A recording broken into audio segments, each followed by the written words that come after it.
Will discuss is mineral riches in soil. ठीक है, soil में कौन सी मिनरल जो है वो ज्यादा होती हैं। सबसे पहले हमें पता होना चाहिए सॉइल के बारे में डिटेल में। ठीक है, सॉइल बनी कैसे आखिरकार। देखिए, सबसे जो आउटर मोस्ट लेयर है अर्थ की, उसे हम कहते हैं क्रस्ट। ठीक है, क्रस्ट के बाद आता है मेंटल, देन कोर, वो ज्योग्राफी हो जाएगी। लेकिन आप याद रखिए, अर्थ की आउटर मोस्ट लेयर है क्रस्ट। क्रस्ट में होता है रॉक्स, चट्टानें थी पहले बड़ी बड़ी, धीरे धीरे टाइम के साथ ब्रेक डाउन हुई, वो चट्टानें टूटी और क्या बन गई, सॉइल। ठीक है, चट्टानें जो है वो छोटे छोटे फाइन पीसेस, फाइन पार्टिकल्स में डिवाइड हो गई and the soil is formed by the processes, that is physical, chemical and biological processes. okay, इसकी वजह से soil जो है वो बनी। that is it is formed by the breakdown of the rocks into the fine particles. okay, इसको हमने soil बोला, by various physical, chemical and biological processes. okay, now there are different factors responsible for these processes. means ये processes क्यों हुई, क्या factors थे जिसकी वजह से rocks टूटी क्यों। मतलब ये प्रोसेसेस तो थी, लेकिन ये प्रोसेसेस आखिर हैं क्या, ये फैक्टर आखिर हैं क्या जो कि रिस्पॉन्सिबल हैं। So there are different factors. First factor is sun, second is water, wind and living organisms. ठीक है, हमने बात की कि फिजिकल फैक्टर भी इन्वॉल्व है। फिजिकल में आ जाएंगे सन, वाटर, विंड। ठीक है, कि कुछ केमिकल्स भी यहाँ पे इन्वॉल्व होंगे एंड बायोलॉजिकल में आ जाएंगे living organisms. Okay, so first factor is sun. देखिए, सन क्या करता है कि अर्थ को हीट करता है ना, अर्थ के सरफेस को हीट करता है। तो जब टाइम के साथ साथ रॉक्स पर हीट पड़ती थी तो दिन में वो बहुत ज्यादा हीट हो जाती थी, रात को रॉक्स ठंडी हो जाती थी, लेकिन पूरी तरह से वो ठंडी नहीं होती थी। दिन में जब उन पे हीट पड़ती थी तो वो एक्सपैंड करती थी। ओके, एक्सपैंड जब करती थी तो रात को भी वो पूरी तरह से अपनी एक्सपेंशन को खत्म नहीं करती थी। ठीक है, रात को जब वो कूल डाउन हो जाती थी ना रॉक्स, तो ऐसा नहीं था कि एक्सपेंशन खत्म हो रही है, एक्सपेंशन वहां पे थोड़ी बहुत मेंटेन रहती थी। तो जैसे जैसे टाइम के साथ रॉक्स एक्सपैंड होने लगी, उनमें कमजोरी आ गई, दरारें पड़ गई। ठीक है, इस प्रोसेस की वजह से, ये जो हीटिंग और कूलिंग का प्रोसेस था, क्रैक्स पड़ गए रॉक्स में। ठीक है, जिसकी वजह से रॉक्स टूटना शुरू हुए। Second factor is water get into the cracks. अब ये जो सन ने क्रैक्स डाले, इसकी वजह से क्या हुआ, जो वाटर था, जैसे बारिशें होती थी या जहां से भी वाटर आया, वो वाटर एंटर करा इन क्रैक्स में। ठीक है, तो जब वाटर एंटर करेगा क्रैक्स में तो उसने और तोड़ने में मदद की रॉक्स को। ठीक है, एंड सेकंड फैक्टर वाटर के साथ ही कि फास्ट फ्लोइंग वाटर, कई जगह पर बहुत तेज बहने वाला पानी होता है, इतना तेज पानी होता है कि जब वो रोज पानी इतना ही तेज बहेगा तो क्या होगा कि वो कुछ रॉक्स को भी धीरे धीरे तोड़ना शुरू करेगा, बिल्कुल स्मॉल स्मॉल पीसेस उसके लेता जाएगा एंड अल्टीमेटली एक टाइम आएगा, कुछ सालों, इसको सालों लग जाएंगे इस प्रोसेस को होने के लिए। It will take some years. Down stream जब रॉक्स को लेके जाएगा, पानी वहां से जाएगा, तो रॉक्स जो है वो रब होती हुई जाएंगी। ठीक है, रबिंग होगी ना रॉक्स की एक दूसरे से, क्योंकि पार्टिकल्स जो है वो नीचे की तरफ जा रहे हैं, तो एक दूसरे से पार्टिकल्स रब करेंगे, टकराएंगे रॉक्स के। जब ये प्रोसेस होगा तो रॉक्स टूटने शुरू हो जाएंगी फाइन पार्टिकल्स में।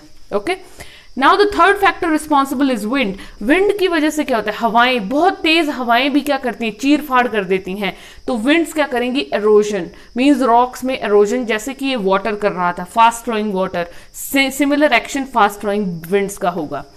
Fourth factor which is responsible for soil formation is living organisms. कौन कौन से लिविंग ऑर्गेनिजम्स, मोस्टली प्लांट्स की कैटेगरी के। ठीक है, किंगडम प्लांटी के, लाइकन्स, मोसेस, ट्रीज। एक्चुअली जो इनकी रूट्स हैं वो जब चट्टानों में ही पहले प्लांट्स लगते थे ना, तो चट्टानों को वो थोड़ा कमजोर बनाएंगी, तभी तो रूट्स वहां पे इन्वेड कर पाएंगी, है ना। तो अल्टीमेटली टाइम के साथ साथ रॉक्स का ब्रेक डाउन होने लगा into fine particles and this way soil is formed. ठीक है, अब सॉइल के बारे में पढ़ते हैं कि आखिर सॉइल में होता क्या क्या है। that how the soil formed is composed. okay, means कहने का मतलब जो सॉइल बनी उसकी कॉम्पोजिशन क्या थी। तो देखिए, सॉइल जो बनी वो एक मिक्सचर थी। ठीक है, मिक्सचर का मतलब क्या होता है कि बहुत सारी चीजें उसमें मिक्स होंगी। Okay, so it is a mixture. तो क्या क्या इसमें था वो जानते हैं। It consist of small fine particles of rocks, इतना हमें पता है। Second thing is decade living organisms, सड़े हुए लिविंग ऑर्गेनिजम्स थे इसमें। ठीक है, जो पुराने खराब हो जाते हैं ना, हम खाद के तौर पर भी जिसको डालते हैं, ठीक है, ताकि ये फर्टाइल बनाए सॉइल को। तो डिकेड लिविंग ऑर्गेनिजम्स थे जिनको हम ह्यूमस बोलते हैं. This word is very important whenever we will study the soil. Humus word बहुत इंपॉर्टेंट है क्योंकि ह्यूमस का मतलब है डिकेड लिविंग ऑर्गेनिजम्स, और ह्यूमस आर रिस्पॉन्सिबल या humus is responsible as a major factor in deciding the soil structure. बहुत ही इंपॉर्टेंट फैक्टर है जो कि डिसाइड करता है कि सॉइल का स्ट्रक्चर कैसा होना चाहिए. ठीक है, ये सॉइल की पोरोसिटी को बढ़ाता है. अब देखिए ह्यूमस का फंक्शन क्या है वो जानिए, बहुत इंपॉर्टेंट है. ये सॉइल में पोर्स क्रिएट करता है. पोर्स क्रिएट क्यों होते हैं? ताकि सॉइल जो है वो वाटर को अच्छे से एब्जॉर्ब कर सके, मॉइस्चर को एब्जॉर्ब कर सके, वाटर और मॉइस्चर उसमें डीप पेनिट्रेशन कर सके. ठीक है, पोरोसिटी बढ़ाने के लिए. Is that clear? सो ये 3 फैक्टर्स हैं जो कि रिस्पॉन्सिबल हैं कॉम्पोजिशन ऑफ सॉइल के लिए. एंड ह्यूमस बहुत इंपॉर्टेंट चीज है. Now what are the factors which decide that which plant will grow on the soil? क्या फैक्टर्स हैं जो डिसाइड करते हैं कि कौन सा प्लांट सॉइल में ग्रो करेगा, कौन सा प्लांट ग्रो करेगा? वो फैक्टर्स होते हैं कि न्यूट्रिएंट कंटेंट ऑफ सॉइल, किस उस सॉइल में वो उपजाऊ मिट्टी होनी चाहिए, उसमें अच्छे न्यूट्रिएंट्स होने चाहिए. न्यूट्रिएंट्स मतलब जैसे प्रॉपर मैग्नीशियम, फॉस्फोरस, नाइट्रोजन होता है सॉइल में, ये सारा कंटेंट अच्छे से होना चाहिए सॉइल में. ठीक है, मॉइस्चर होना चाहिए, वाटर होना चाहिए. Amount of humus, yes this is very important factor. Humus कितना है, क्योंकि ह्यूमस सॉइल को फर्टाइल बनाता है. तो अमाउंट ऑफ ह्यूमस कितना है ये भी बहुत इंपॉर्टेंट है कि कौन सा प्लांट ग्रो कर सकता है, प्लांट ग्रो करेगा या नहीं करेगा. Next is depth of soil, कि सॉइल की गहराई कितनी है. अब मान लो सरफेस तक ही सॉइल है तो सरफेस पे प्लांट्स की रूट स्प्रेड नहीं करेंगी, प्लांट गिर जाएगा, वो टिकेगा ही नहीं प्लांट. ठीक है, तो सॉइल का डेप्थ अच्छा खासा होना चाहिए. Next is quality of the top soil. This is very important factor. What do you mean by the top soil? Top soil means both humus plus living organisms, उसको बोलते हैं टॉप सॉइल. तो ये quality अच्छी होनी चाहिए. Humus बन तो रहे लेकिन बेकार ह्यूमस नहीं होना चाहिए, और लिविंग ऑर्गेनिजम्स यूजफुल वाले होने चाहिए. लिविंग ऑर्गेनिजम्स तो कुछ भी हो सकते हैं ना, लेकिन जिनकी यूटिलिटी है ऐसे लिविंग ऑर्गेनिजम्स होने चाहिए. Okay, soil should be fertile. अगर हम अच्छे प्लांट्स ग्रो करना चाहते हैं तो सॉइल फर्टाइल होनी चाहिए, उपजाऊ मिट्टी. ओके, बिकॉज एंड आप उपजाऊ कैसे बना सकते हो? जैसे हम लोग केमिकली क्या करते हैं फील्ड्स में, फर्टिलाइजर्स यूज करते हैं, पेस्टिसाइड्स यूज करते हैं. ठीक है, सॉइल की फर्टिलिटी बढ़ाने के लिए. लेकिन बेस्ट वे इज कि आप अर्थवॉर्म्स का यूज करें. ठीक है, अर्थवॉर्म्स जैसे जो गाय का जो एक्सक्रीटा होता है, काउ एक्सक्रीटा, काउ डंग जिसे हम कहते हैं, वो भी एक खाद के तौर पर यूज होता है. गाय का गोबर, सिंपल लैंग्वेज में मैं कहूँ तो वो भी एक काउ डंग की फॉर्म में यूज होता है. ठीक है, उसको आप यूज कर सकते हो, उसमें अर्थवॉर्म्स ऐड करें तो वो बहुत फर्टाइल बनता है.